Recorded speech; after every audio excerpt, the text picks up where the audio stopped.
Let's talk car loans and the present value function in Excel. Now, car loans work pretty similarly to home loans when it comes to formulas and things, but let's talk about it in terms of examples. So Emily's small sedan no longer meets her family's needs. She would like an SUV and sees one advertised for $38,000. She has a $4,000 down payment saved, and the bank is offering 4.5% APR on a 60-month loan for new cars. How much will Emily need to borrow to buy the SUV? It's advertised for $38,000. She has a $4,000 down payment, so she'll need to borrow $34,000. Okay, so this is the amount we need to borrow. What would you type into Excel to figure out the monthly payment? Okay, so if I want to find the monthly payment, I'm using my PMT function. First piece is the interest rate. Well, that was 4.5%. So 0.045 divided by 12, because APR, we need it to be monthly, so we divide by 12.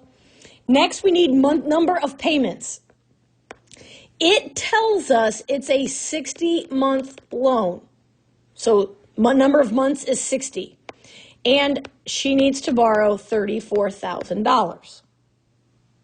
When you type that into Excel, Excel is going to spit out $633.86.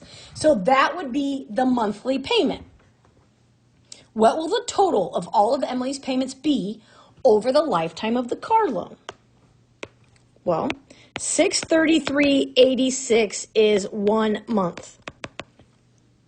It is a 60-month loan. So 1 month times 60 gives us 60 months.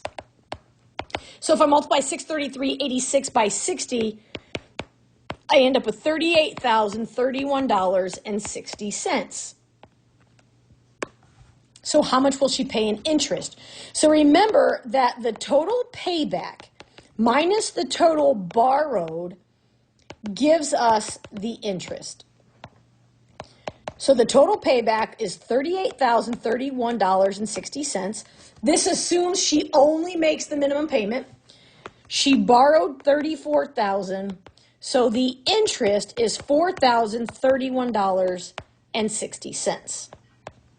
If you make more than the minimum payment, you'll actually pay less interest. Okay, so let's determine present value. That before, the PMT function gives you the monthly payment, but what if you're like, well, how much can I afford? What is the present value of the car or the present value of the house that I can afford? Present value means the cost of the item, okay? Whether it's a car, a piano, a house, it doesn't matter. And it's called the PV function, the present value function. This should look familiar. Periodic interest rate. So we'll take our APR divided by 12. The number of payments is generally the number of months. So you could take years times 12, and then the negative amount of payment.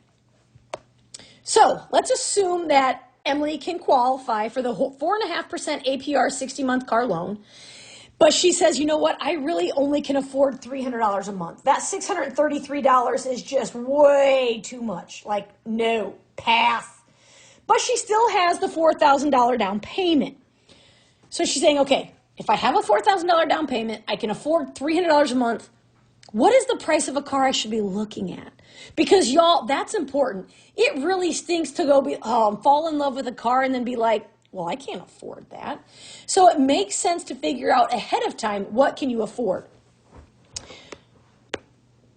We're going to use our PV function. Start with our interest rate. 0.045 divided by 12.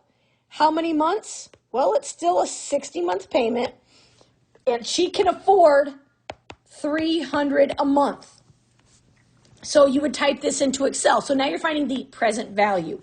When you type that into Excel, it's going to spit out you $16,091.81. Is that the cost of a car that Emily can afford? Don't forget the down payment. So the most expensive that she can shop for is the loan amount plus the down payment. So she can shop for a $20,091.81 car. So she's looking at roughly a $20,000 car. Okay. If she does this, buys this car for this exact amount of money, all the things, how much will she pay in interest over the time of her car loan? Remember, she's paying $300 for 1 month. So then, if we multiply that by 60, because 1 month times 60 gives me 60 months, which is this car loan, she will end up paying back $18,000.